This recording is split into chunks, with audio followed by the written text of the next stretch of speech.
Hi, welcome to the Press Dakotan's weekly video newscast. I am editor Kelly Hertz, and with me is city editor Nathan Johnson.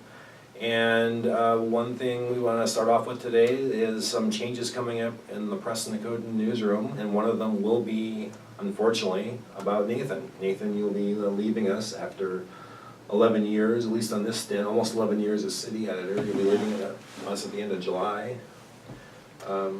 Yeah, a little history. Kelly hired me as an intern in college. I don't know why he hired me. I don't know either.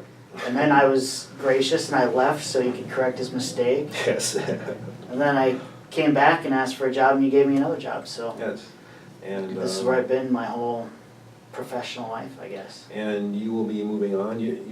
Nathan has been our city editor for almost 11 years, and that's a lot of city and county meetings, and A lot of caffeine. a lot of caffeine. And a lot of late night conversations between you and I trying Yeah. to figure out how to tackle these different issues that have come up over the years. It's too bad we never figured it out. Yeah. So you'll be going on to Vera Sacred Heart Hospital. You'll be working in public relations. Yep, I will be the communications coordinator for Vera Sacred Heart Hospital. And so I guess I'm looking forward to some new professional challenges and an 8 to 5 job, which is going to be weird for me because I've never done that before. This job, of course, is not 8 to 5. It's What? it's like, it might be 11 to 7, it might be 11 to 11, you just don't know, Yeah. depending on... And you get to wear a suit every day. And I will have the opportunity, the pleasure of wearing a suit every day.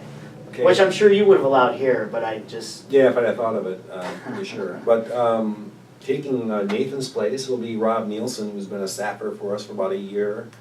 And they'll start training. And then also taking Rob's place will be Jordan Hart, who is just joined us part-time, and now she'll be moving to full-time. So we're set and we're ready to roll on that. Let's move to a couple of issues that are kind of on people's minds right now. One very much so, and one just came up today. But first on the incident with the Taco John's last week, and that's that story had a life of its own before we even covered it, and then after we covered it, it just continued to spread across the internet. That's where I guess I really noticed it. All these different news sites and blogs picked up the story of the 16-year-old who alleges that while he was employed by Taco John's, the manager made him wear a name tag that said "Gaytard" on it. And I guess there's no dispute that the manager that was working made the name tag. It's just there is some dispute over whether the 16-year-old was made to wear it.